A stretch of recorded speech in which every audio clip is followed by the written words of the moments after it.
Confused about cheque returns and post-dated cheques? Understanding the correct process helps keep your customer accounts accurate in Autocount. So let's proceed with the task 2.12. So 2.12 is on the return check. So according to the tutorial, this check 2000 issue on 18 January. This one going to be returned to the supplier. So for return check, very simple. You just double click this transaction and then you see this RCHQ, meaning that return check is RCHQ. So you just take and then you key in the return check date. That's all only. Very simple. Then the Autocount actually will help you to create the journal entry for the debit credit on this transaction. I can show you lah. Before I proceed, I show you how Autocount debit credit on this return check. So you try click this edit button and then you go here, view posting detail. So the transaction is now credit a customer account and then debit your bank. So your bank got extra 2000 and then the customer outstanding will minus 2000. But however, and the transaction date is first 18th of January. So what if I take and then I put the return check date 25th of January and view the posting detail again. See 25th of January, system automatically reverse. They will add back the customer transaction 2000 and then will credit the bank 2000 as well. Will reverse the transaction and then help you to post the journal debit credit. And at the same time, the not off function you see here bottom, eventually automatic the system will untake the not off detail. So after you take this is RCHQ, so the not off detail will automatically remove. And you save this transaction and we refresh again, query and then preview again. You see the format now got another transaction on 25th. The check is returned. See the description over here and the outstanding increase. Then we proceed with the next. If let's say the customer, the task 2.13, customer replace new check 2000 on 5th of February. So new check, you go to AR, receive payment, and then new, and then we key in the customer name. Customer is 1, and then 5th of February, the payment is CIMD and paid by the check number RHP 123477, and the payment amount is 2000 to be not off on the first invoice. After done, you save and we go to preview again on the debtor statement. We inquire again and then preview.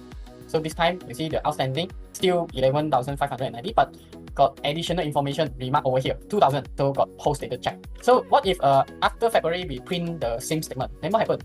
What happened to this statement? Or any things we need to update into Autocount? The answer is no. So system will automatically help you to update into our account February 5th, and then the outstanding reduced 2000 become 9,500. So I repeat for post-dated check, so nothing you need to update into Autocount. So when you print the next debtor statement, the system will automatically reflect the outstanding post-dated check into our debtor statement. So this debtor statement you can send email to your customer one by one. So usually this debtor statement is ask customer to make payment. This is their balance, and then bottom here will show the called debtor aging. So over here I show you some check function in debtor statement. One is how we change this 1 month, 2 months, 3 months to by year by month. So by year by month. Another one, how we change this footer description. I show you this too. So to change by year by month, you go to close here, and then bottom got option, and then you go to AR and AP. Over here is the format. You see you've got many formats. Most common used format is this by year by month. So you choose this, and then the footer description actually you can put over here. You can say Happy Chinese New Year. So you just put something, and then you press OK. You inquiry and preview one more time. You will see the footer will change by year by month, and the footer description will show according to what I typed just now. These two very simple. You can testing yourself without ask your support team to customize for you, so you can do it manually. And another function in debtor statement is this batch mail. This batch mail, you can send all the debtor statement in one button to all your customers, provided that your customer got give you their email address. For this function, you need to one-time setting. This one-time setting, you ask your dealer or ask your customer agent help you to set on this batch mail function. So after setting, every month you want to send statement to the customer, just press this button. And last but not least is the customer tree. Customer tree just now got pay, deposit, and so on. So if you want to print out the debtor statement for customer tree, so how you're going to print out?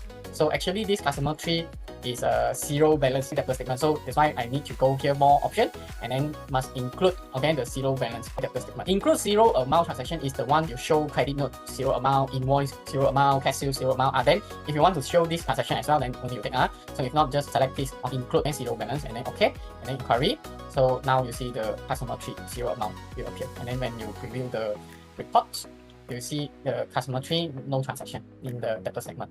Do you want to learn more about operating Autocount? We have several ways to help you. If you want to learn Autocount system more systematically, we have classroom training, online training, and one-to-one teaching. But if your schedule is packed, you can also choose our e-learning courses. As long as you have time, you can log into our website and learn the Autocount system at your convenience. But if you are not sure which option suits you best, you can message me privately and I can give you some advice. Thank you, everyone.